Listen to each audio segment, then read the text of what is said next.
Hey everyone, Josh here with Penny Pinching Cyclists, and today we are going to be making a strap-on seat bag, and you can make one of these for less than 10 bucks. So I've been running this Toe Peak saddlebag for about 9 months, and it's worked out okay, but I have a couple things against it. It just drives me crazy.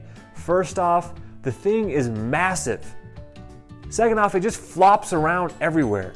It seems like no matter how hard I secure it or how tight I secure it to the bike, the thing just flops around.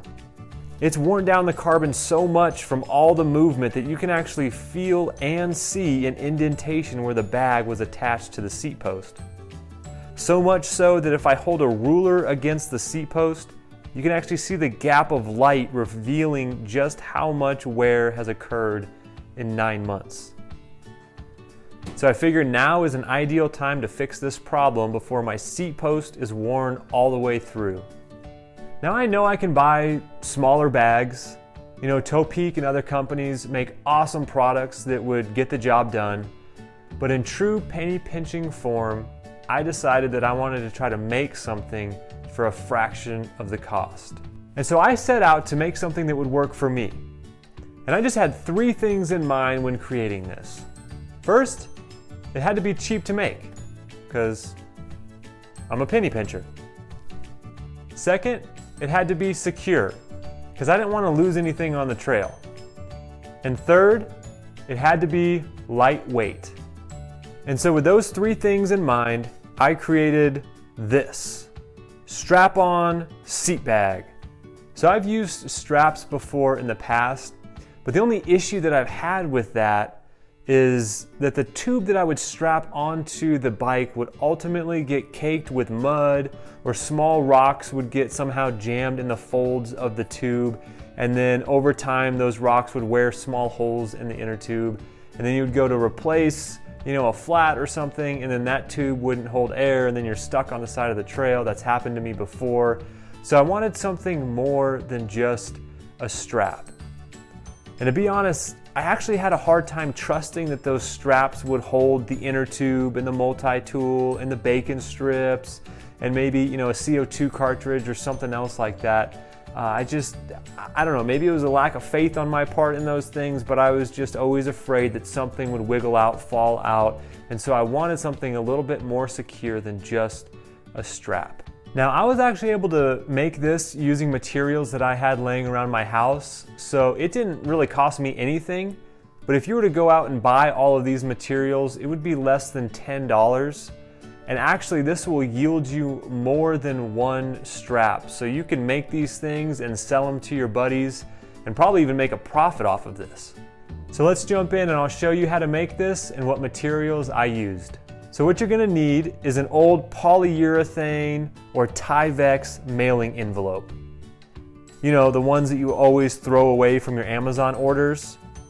Keep these things because they are awesome. They're tear-proof and they're waterproof and they're light. They work great for dry stuff bags like what we're gonna make here. Next, you'll need a plastic strap adjuster. These things are anywhere from like 15 to 20 cents, but you probably have one laying around somewhere at your house. You also need a sewing kit, a pair of scissors, and a ruler or a measuring tape. And lastly, you'll need some industrial strength Velcro with the adhesive back. This is the most expensive item at a whopping $5.96 at Walmart. So now you're gonna start by cutting out an 18-inch long piece of the hook part of the Velcro.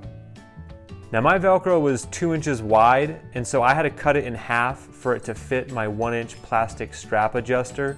Next, cut a 6-inch piece of the fuzzy part of the Velcro, and again, cut it in half only if it's needed. So now what you're gonna wanna do is take the 6-inch piece of fuzzy Velcro, peel off the back, and stick it directly onto the face of the hook side of the Velcro.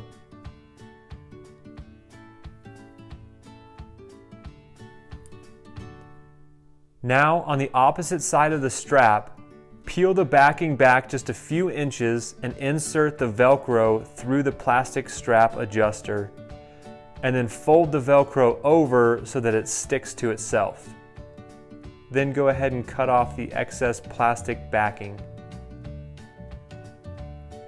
Now the adhesive is probably strong enough as is to hold this thing together, but again, I wanted this to be secure, so I went ahead and stitched together each end of the strap to ensure that it wouldn't fall apart after just a couple of uses.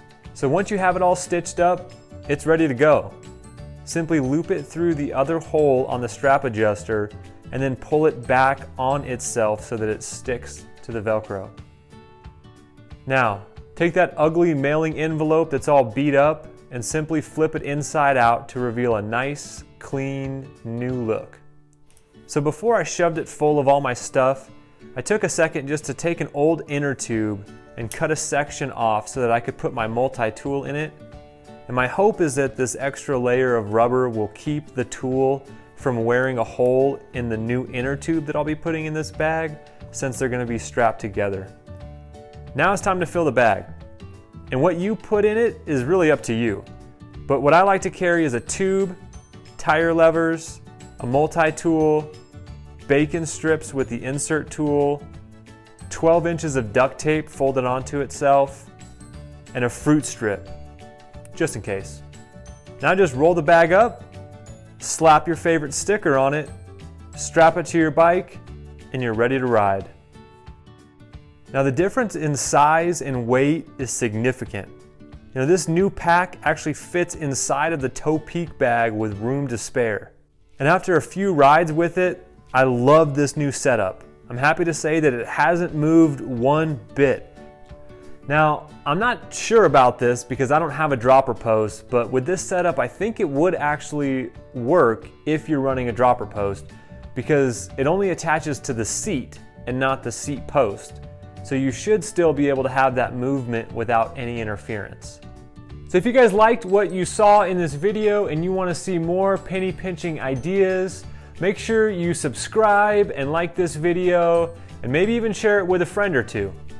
Don't forget to check out my other videos and follow me on Instagram at pennypinchingcyclists.